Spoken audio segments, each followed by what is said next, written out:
नमस्कार मित्रों, मैं शास्त्री महेंद्र नागदा, संस्कृत अध्यापक।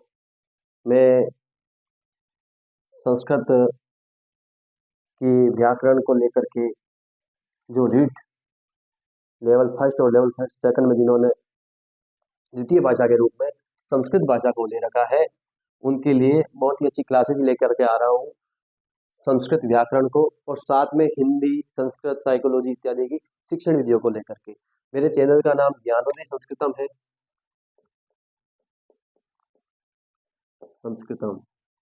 जिस पर कि अब निरंतर जो है संस्कृत से संबंधित वीडियो अपलोड होते रहेंगे। तो आप सबसे मेरी रिक्वेस्ट है कि आप मेरे YouTube चैनल ज्ञानोदय संस्कृतम को अवश्य सब्सक्राइब करें। देखिए, हम आज की क्लास शुरू करते हैं संस्कृत की उत्पत्ति से।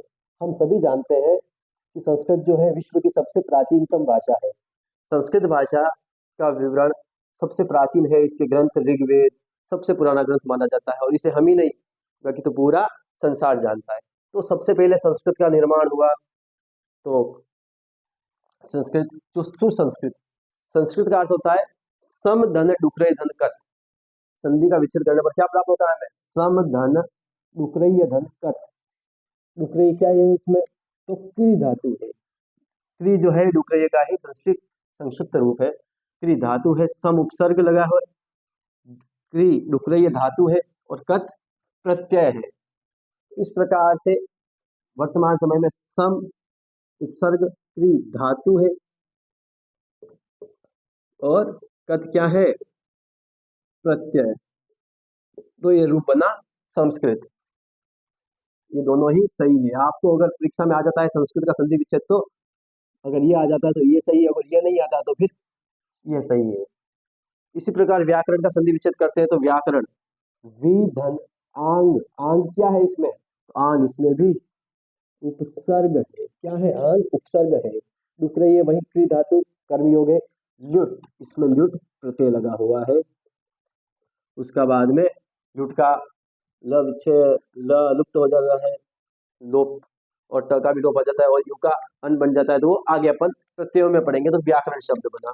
अब क्या है कि जब संस्कृत उत्पन्न हुई, यहाँ संस्कृति अपनी जीवन उत्पन्न हुआ, तो यहाँ पर कोई भाषा नहीं थी। सबसे पहले जो भाषा आई वो संस्कृत भाषा थी। तो संस्कृत भाषा का सबसे पहले जो व्याकरण लिखा गया, किसी भी भाषा को बनाने से पहले उसका सबसे पहले उसका व्याकरण का रचना होती है।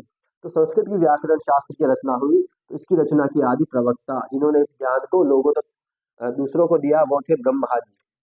ब्रह्मा जी ने संस्कृत का ज्ञान बृहस्पति, देवताओं के गुरु, जिसे हम सभी जानते हैं बृहस्पति देवताओं के गुरु थे। तो ब्रह्मा जी, स्पष्ट बात है, ब्रह्मा जी ने सृष्टि की रचना की, संस्कृत के व्याकरण शास्त्र के प्रवक्ता थे। इन्होंने जो है ब्रह्मा जी ने, चूंकि बृहस्पति जी देवताओं के गुरु थे, सभी को शिक्षा देते थे, तो इन्होंने शिक्षा बृहस्पति जी को सुनाया, ज्ञान सुनाया। बृहस्पति जी ने वह ज्ञान जो है देवताओं के राजा इंद्र तक पहुंचाया, इंद्र को इस बारे में जानकारी प्रदान की। और इंद्र ने ऋषियों में सर्वश्रेष्ठ हुए थे, भारद्वाज महर्षि हुए थे, महान ऋषि। इनको बोला जाता है महर्षि। महर्षि, महर्षि मतलब महर्षि। इन्होंने इस ज्ञान को इंद्र से ग्रहण किया तथा इन्होंने, ताकि संस्कृत सबके लिए व्याकरण जो है उपलब्ध हो सके, इन्होंने जो उस समय ऋषि थे, उन ऋषियों को संस्कृत का ज्ञान प्रदान किया। ऋषियों ने, चूंकि उस समय ब्राह्मण जो पढ़ता था, द्विज होते थे, उन्हें ब्राह्मण कहा जाता था, तो ऋषियों ने ये ज्ञान ब्राह्मणों को दिया, और ब्राह्मणों से होता हुआ ब्राह्मण कुल में ही उत्पन्न हुए थे महर्षि पाणिनि। कौन हुए थे? महर्षि पाणिनि। पाणिनि ब्राह्मणों के द्वारा, पाणिनि को अपने गुरु ब्राह्मण थे, उनके द्वारा पाणिनि को संस्कृत का ज्ञान प्राप्त हुआ। तो महर्षि पाणिनि एकमात्र ऐसे व्यक्ति थे जिन्होंने संस्कृत व्याकरण को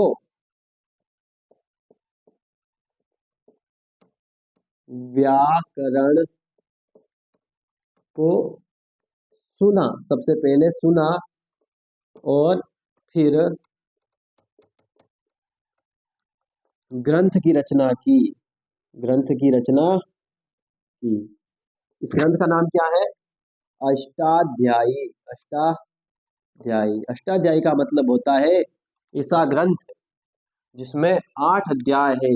संस्कृत का पहला ग्रंथ है संस्कृत व्याकरण का पहला ग्रंथ। संस्कृत व्याकरण का पहला ग्रंथ कौन सा है? अष्टाध्यायी, जिसमें 8 अध्याय है।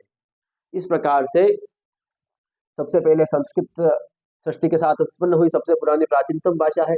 इसके बाद संस्कृत शब्द कैसे बना हमें जानना भी सबसे जरूरी है। तो संस्कृत शब्द का संधि विच्छेद होता है सम, सम यानी अच्छा, डुकरे क्रि कर्म योग्य क्रि धातु लगती है और कत इसमें प्रत्यय लगा होता है तो डुकरे। लेकिन ये पुराना ये इसके उसका थोड़ा सा विद्वानों ने संक्षिप्त रूप किया और सम डू और य का लोप कर दिया और क्री प्लस कत धातु लगाया। तो अब आपको ये ध्यान रखना है, परीक्षा में सबसे पहला प्रश्न यही से उठ जाता है कि संस्कृत का संधि विच्छेद क्या है। तो संस्कृत का संधि विच्छेद दोनों सही है, लेकिन अगर दोनों ही ऑप्शन में आ जाए तो आपको जो है सम धन डुकरे धन कत वाला ऑप्शन सही करना है। अगर दोनों में से कोई एक आता जाता है तो वो सही है, लेकिन अगर दोनों साथ में आ गए तो यही सही सत्य माना जाएगा, क्योंकि इसी के बाद में इसका संक्षिप्त रूप है। फिर उसी प्रकार व्याकरण, व्याकरणम, व्याकरण का संस्कृत संधि विच्छेद क्या होता है? वी, वी उपसर्ग है। वी यानी जो समायोजित, व्याकरण का अर्थ होता है सुस्पष्ट नियमों के साथ भाषाओं का प्रचलन करना या भाषाओं को सुबद्ध नियमों में भाषाओं को बांधना ही व्याकरण है। तो वी प्लस आंग, इसमें भी आंग प्रत्यय है, डुकरेय पी धातु, इसमें वी और आंग। अब आपको कोई पूछ ले कि संस्कृत में व्याकरण शब्द में कितने उपसर्ग है, तो वी और आंग। कितने प्रत्यय हो गए? वी भी प्रत्यय है और आंग भी प्रत्यय है। और डुकरे क्या है? तो धातु है। क्या है? धातु, और इसमें ल्युट प्रत्यय है। इस प्रकार से व्याकरणम शब्द बना। तो आज की क्लास में हमने संस्कृत का संधि विच्छेद और इसकी उत्पत्ति कैसे हुई। सबसे पहले व्याकरण शास्त्र के आदि प्रवक्ता ब्रह्मा जी थे। ब्रह्मा जी ने यह ज्ञान बृहस्पति जी को दिया। बृहस्पति जी ने इंद्र को, इंद्र ने महर्षियों में जो महान थे भारद्वाज, उनको दिया। भारद्वाज ने सभी के लिए इसे ऋषियों को प्रदान किया, सुनाया गया। ऋषियों ने यह ज्ञान जो है ब्राह्मणों को दिया, और ब्राह्मणों में ही हुए थे महर्षि पाणिनि। ब्राह्मण कुल में उत्पन्न हुए थे महर्षि पाणिनि। इन्होंने अपने गुरु से ये शिक्षा ग्रहण की और इन्होंने इसको सबसे पहले सुना और उस ग्रंथ की रचना की। इस ग्रंथ का नाम है अष्टाध्यायी।